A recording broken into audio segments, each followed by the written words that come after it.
How's it going, everybody? I'm Mac Conwell II, and this is the Startup Mac Vlog. This is our 14th episode.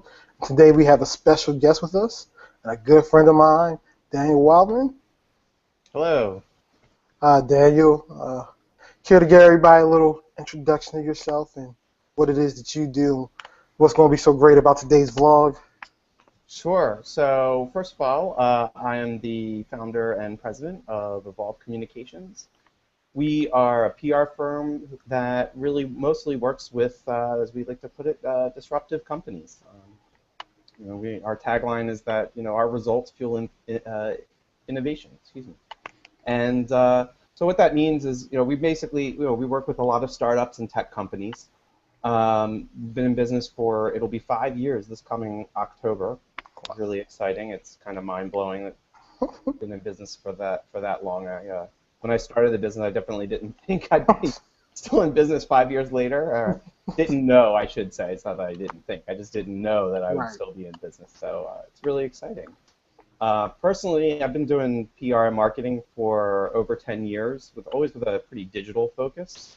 Actually, my first job out of college was actually on the editorial side. I was an editor at a website called poetry.com, which I don't even know if that website still exists, but the late 90s, and we ran an online poetry website that for amateur poets. It was a kind of an interesting thing to do, although it was not a fun job, I will say that. But it was one of the reasons why I decided to change careers from being an editor, wanting to be an editor, to wanting to go into public relations and marketing. From there, I went to Georgetown University, got my master's in communications, and then since then, after I graduated in 2004, it's been about 10 years actually, I worked at a variety of agencies until I kind of felt ready to go out on my own. Worked with all kinds of businesses personally, I've worked with all kinds of businesses over my career, from including startups, but also we've worked with like motorcycle dealerships and artists and retailers, and just a pretty wide variety of clients and a pretty wide variety of experience overall. So, but yeah, like I said today, we really mostly focus on startups and tech companies. Awesome. And the big thing for me, the way that I know Daniel, is that his company actually did the PR for my first company when we did our major public launch. And I mean, these guys blew it out the water. We were in the LA Times, Washington Post, CNN. It was amazing. So Thank if you. anybody knows how to get, a little no-name startup out there, Daniel and his team definitely know how to do that. Thank And you. so today in our vlog, we wanted to talk about product launches and how important is PR for startups, especially, in the early stage when they're launching a product. So Daniel, where do you stand on that? How important is PR for startups when they're trying to, they're probably coming out of their beta phase and they're really ready for the public to know and see what they have to offer? Yeah, definitely. Well, I mean, I think PR is certainly, for any business at any stage, PR is can be a very essential component, um, to growth, as well as just gaining a level of credibility that advertising or other types of marketing don't necessarily provide. Specifically to startups, when you're doing a product, when you're launching your first product, or it's just kind of coming out of the gate, PR is a extremely affordable way to pick up users, as well as just get known, perhaps if you're looking for investment, get in front of, get your name out there so that investors start taking notice of you. Really, the idea is to really have people know about your product or your company before you actually reach out to them with a sales call, or as you're in the sales process, perhaps, or if you're working with investors as you're working to give them a pitch and get them to sign a check over to you. It's always good to have that, in your investor deck. If you've gotten some PR and you have just a minute for a slide or something, and you say, look, here's some of the traction we've gotten. We've been written about in as you mentioned earlier, like LA Times, and you've been on CNN and whatnot. So I think, I think it's definitely a very a key component to having a powerful launch. Awesome. That said, I think that a lot of companies sometimes jump into PR for the wrong reasons and at the wrong time. So, for example, we worked with a company, not your company, but another company, who, when they launched their product, there were certain things that didn't work about it, or there were. I remember this one company. Whenever you pressed one button in their app, the whole app just kept crashing, and they didn't know about that when they launched it and when we were, putting it out there, and that showed up in some of the coverage and some of the reviews. So it's certainly, I think it's important. That's sort of one of the first thing that I ask whenever a startup comes to us looking for help is, has your product at least been beta tested? Right. Have you gotten all the basic bugs out? Yeah, that was actually going to be my next question. Like, Oh. how important is it for, at what stage is the startup really ready to get the most benefit out of PR? Like, yeah. Now, I mean, there are some companies that get out there, right? That, for example, there's a lot of companies you see all the time on like Kickstarter or Indiegogo or something like that, where they don't even have a product built. And those are kind of special cases, and not every company is going to be able to get coverage of their Kickstarter campaign. Right. But sort of thinking beyond that level, most journalists that we've worked with, they want to see a somewhat finished product. They understand that it's not, everything's always in beta, right? Right. But and they understand that. But the real thing is can your product do at least the one thing that it promises to do? Right. And if you're at that stage, then that's probably a really good time to start thinking about how you're going to use PR to get some visibility. Okay. So I'm going to start to ask you some questions that, some advice you gave me early on when we first met, because, a little background. I actually turned you down. Yeah, very a little bit of background for everybody. Very early on, I didn't understand what PR could do for you, what PR meant, and what stage you needed to go out and actually get PR. So I actually had lunch with Daniel one day to kind of ask him, like, hey, what should I do? What's next? How much does it cost? I just figured, hey, spend a bunch of money get a PR company to run some things and get out there in the news. And you actually turned me down. So I'll you tell everybody why you turned me down the first time. So yeah, we had lunch when you guys were still even with not just your old company, but before your company had rebranded. Right. It was No Bad Gift at that time, and I think there were a couple things. One is you didn't have a lot of users at that point, and I think your system wasn't foolproof. Right. And you guys were working on some automation aspects of it, but if I recall, I asked you one question that was like, well, what happens if somebody doesn't do things exactly along the process that you were envisioning them, and you're like, well, we'll do it by hand, and we'll give them the money back, and we'll do this, and we'll do that. And I was thinking, if you haven't gotten your process down on how you're going to deal with customers and users, then you're probably not ready for that, because not all PR results in getting users or customers, but a really well-placed article, a really well-targeted article, can really result in a large growth rate, user growth rate. A good example of that is one of our clients that we work with on a semi-regular basis is another Baltimore company called 410 Labs, and they have a few products out there. We've worked on two of their main products. Their first product, which they recently actually just closed down, because mostly it was just an experiment, called Shortmail. But we did the launch for that as well. And Shortmail at the time, just a little background, Shortmail was like it was basically a Twitter for email. So it was an email service that you could use. You could tie into your Gmail service or whatever email service you were using, and it would limit you and people emailing you to 500 characters. So obviously a little bit more than Twitter, but the idea was, just to get people to be more concise with email. And and the idea of that was really just people just latched onto it very quickly. And our first hit for them, we got an exclusive with Fast Company. Right. We got a great feature article out of that, and the article itself just went completely viral. I mean, it was shared on social media. It was shared thousands and thousands of times, just the Fast Company article. But then what happened was other news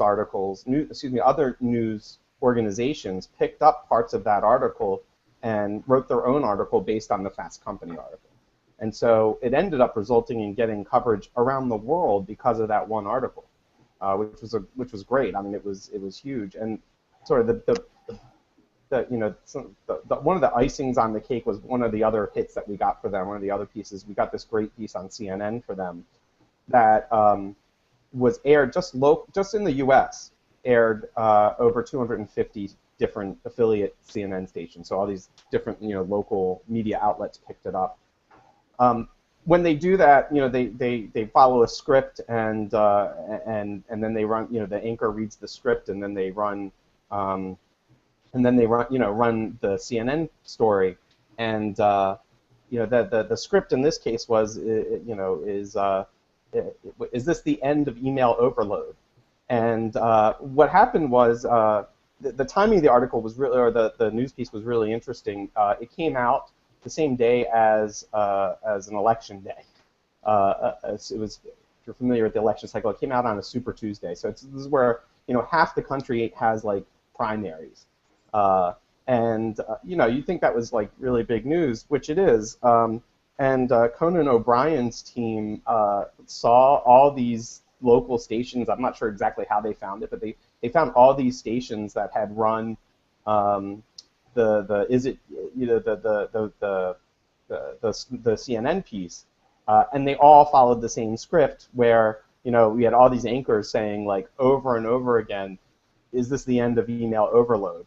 And so Conan O'Brien's team kind of stitched together. They did a supercut of all these anchors keep repeating that over and over and over and over again, and it was a funny piece. But as a result, we actually ended up getting even more coverage out of that as a result because people, the Conan piece itself started to go viral, and that was shared thousands and thousands of times as well. And then we had like Chicago Tribune and I think Forbes magazine called us up and they were like, well, what kind of impact has this had on your business and what have you?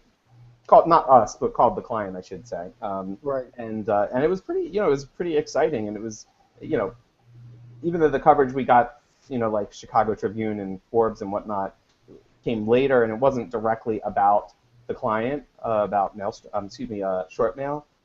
It was still, we still got some mileage out of that, and it was really funny and just a really exciting experience. It's really gratifying to see your hard work kind of succeeding so well.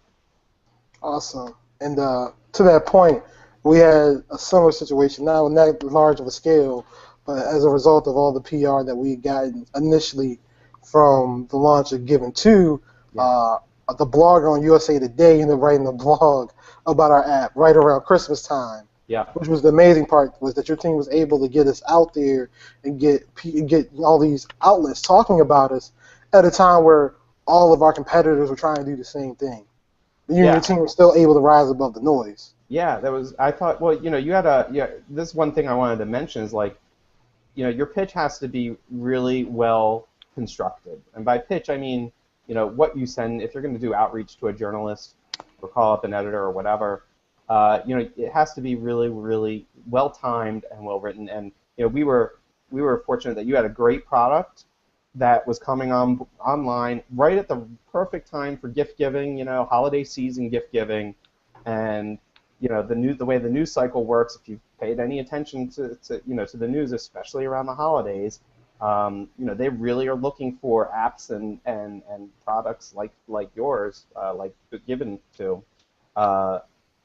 To promote, not to promote, but to talk about, and the thing with that was about making making it easy for users, right, or for gift givers. Right. I think our pitch was something like, "Here's how you can crowdsource Santa," was the pitch, Right. was the gist of the pitch. So at the same time, if you recall a couple of years ago, when crowdsourcing started, everybody was like all over crowdsourcing. So, you know, the timing was perfect. All the stars aligned for that particular pitch. Because they loved the news media loved crowdsourcing at the time. They were writing about it constantly.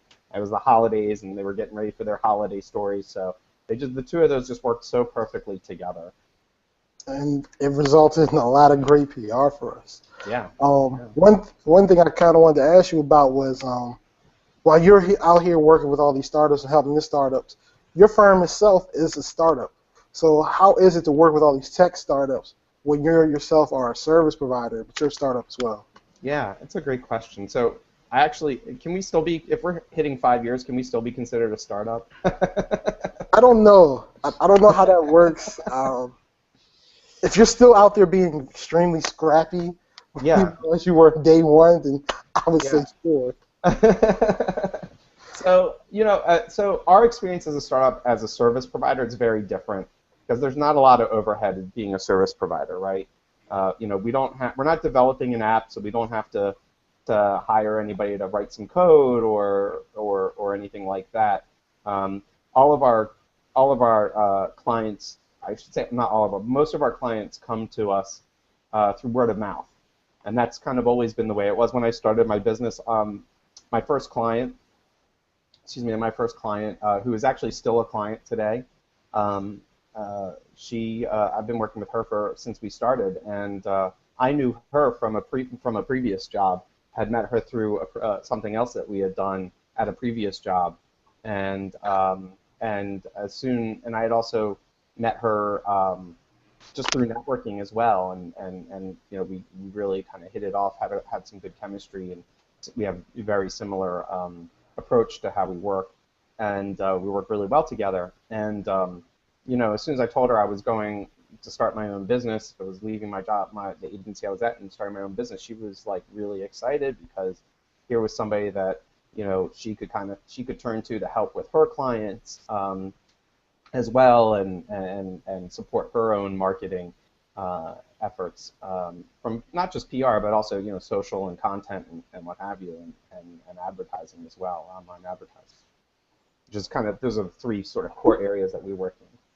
So yeah, I mean, it's easy for us, and I worked out of my living room and dining room for the first 2 years before we had sort of kind of hit our stride in terms of revenue, and then when we did that, I really enjoyed working at home, so I actually built a home office. The business was doing really well, and we had some extra money from an inheritance, and we just decided to reinvest that in a home office.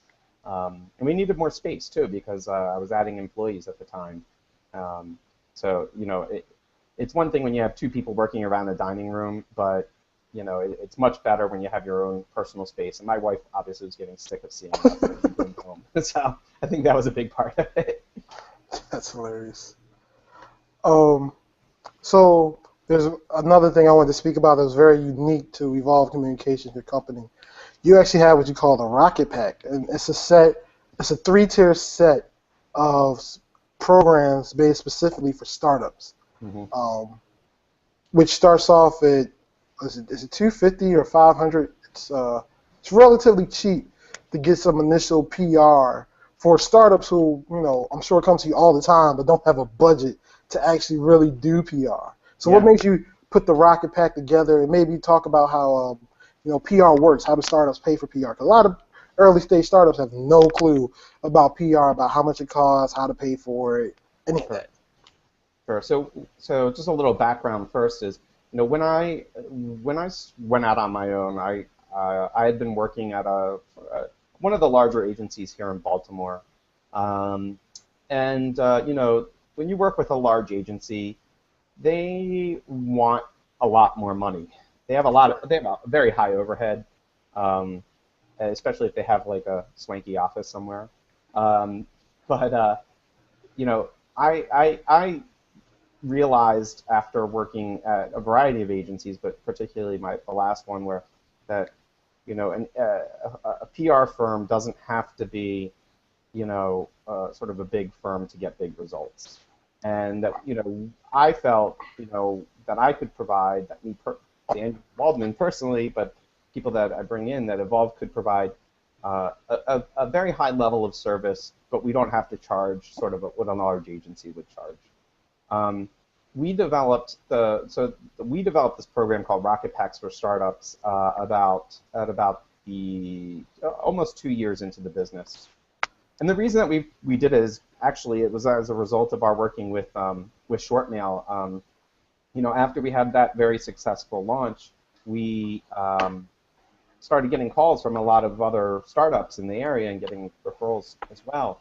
And in the past, before we had done the Rocket Packs, we would put together some sort of custom package, and we would have a conversation with the client about what their needs were, and we would kind of put together these not huge but much larger proposals, and they would look at it and they would say, we're really small, we can't afford this, and the conversation would pretty much end there.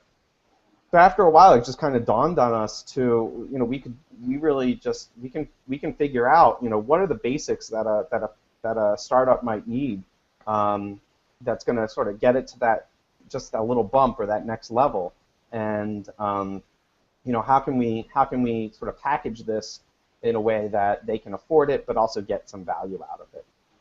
So that's how we launched the Rocket Packs for Startups. We actually, I don't know if you know this, Mickey, but we actually updated them at the beginning of this year, and we used to have 3, now we actually have 5. Oh, wow.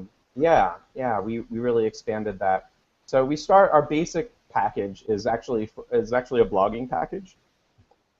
Excuse me, our blogging package. And it's basically we do like an editorial calendar and 4 blog posts a month. And we can go, as long or as short as we need to on that with a client, whether they have budget for 4 months or 6 months or a year or whatever. Right. The next level up is what we call our booster pack, and that is geared towards the client, the startup that needs just like a little push, sort of like almost like a little push out of the nest, if you will. And how we've packaged that is that we develop a media list. We talk with them, figure out who some of their target audiences are. We develop a media list of about 25 contacts.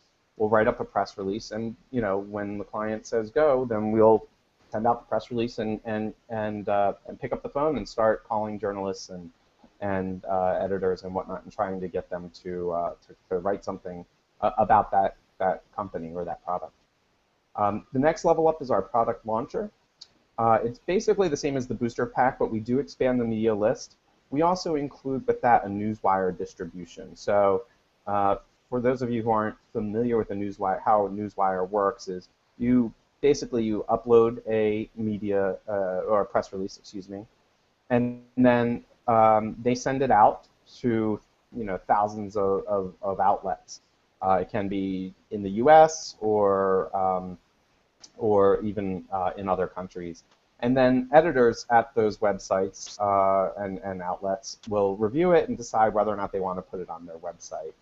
Newswires they used to be really good for SEO, but Google's kind of cut back on that a lot in recent years, in the last year or so.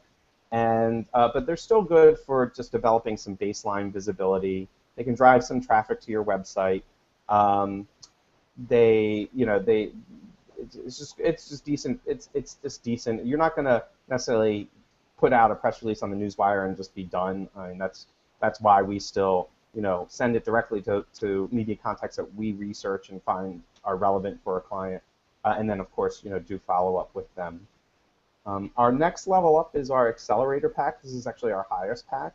So it's everything that comes in the booster pack, right? The press release, the media list, doing media outreach. But we also work with them.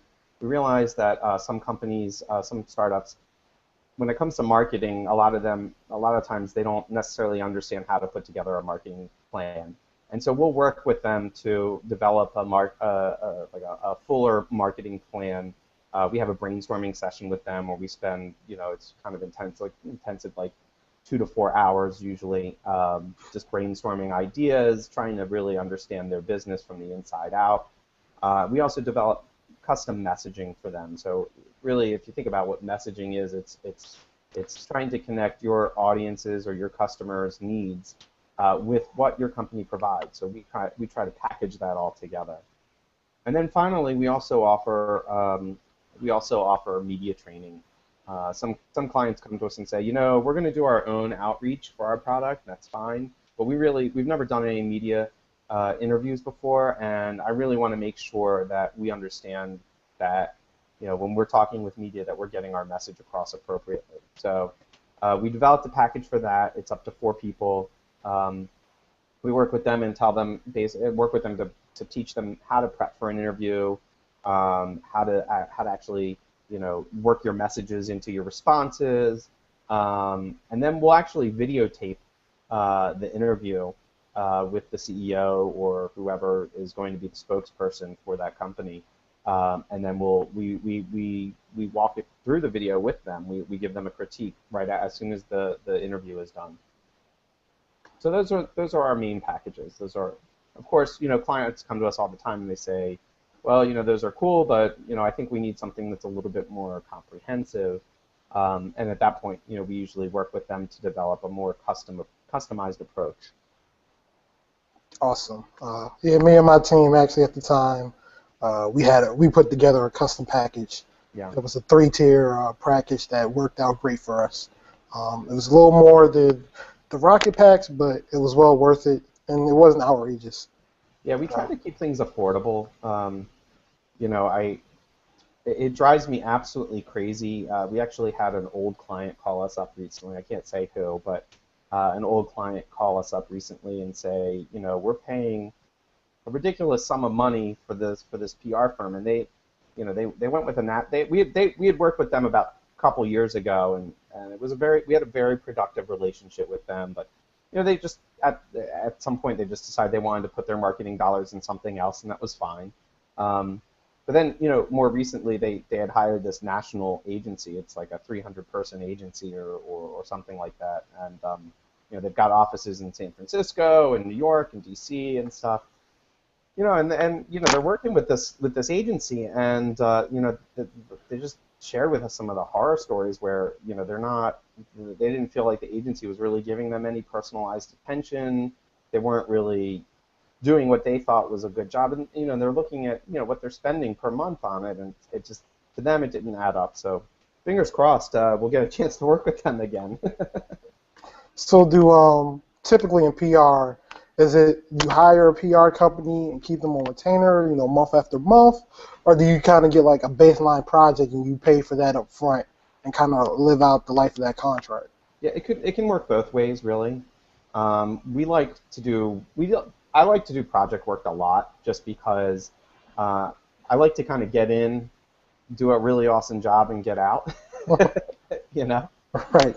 Kind of like George Costanza, leaving when people are laughing. Retainers, we do retainers as well. You really want to do a retainer for a couple situations when you want to do a retainer. You don't necessarily want to do a retainer when you're just doing like a basic product launch. You really want to think about a retainer when there's a need for some sort of sustained level of visibility. So it could be a number of sort of internal things that guide that decision. So, for example, what does your product roadmap look like? If you're releasing new features every 3 months or so, you might need to have a PR firm on retainer for that. If you're releasing new products on a regular basis or new modules to your product, it's always a good time. The other time when you might need sustained visibility, again, I kind of go back to the fundraising. When, as as a CEO, you are always fundraising. If that's what you're looking for. If you're not looking to just bootstrap, but if you're looking for fundraising, that's a process that never ends, right? Right. So getting that sustained level of visibility can really help a lot with your fundraising efforts. It could even get people to call you without you even having to make the initial contact. I had a journalist friend share with me once. He used to work on a news website for startups, and he shared with me. It's a smaller website, or at least it used to be a much smaller website than some of the larger, more well-known ones. And he shared with me some feedback he got from a PR firm, not us, not our client or anything, but he shared with me this insight where the PR firm said to him, we placed an article in the Wall Street Journal and got zero response from it. We placed an article on your website and we got 2 customers and 2 investors call us and lots of other people kind of just coming to us.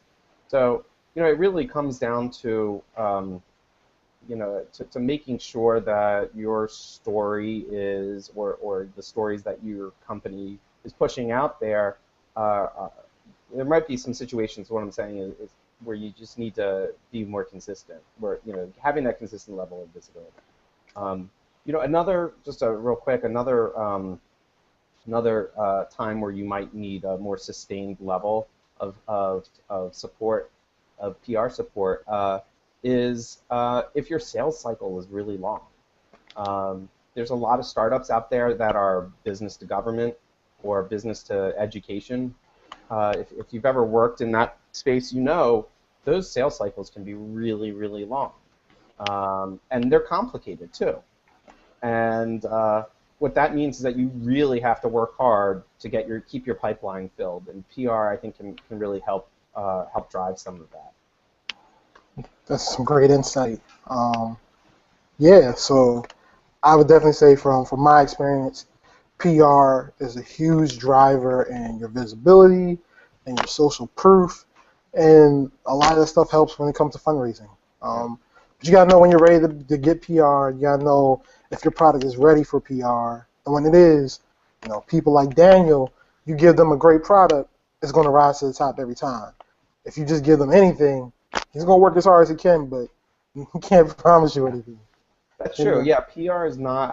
I like to point this out whenever possible. PR is not a silver bullet to the success of your company.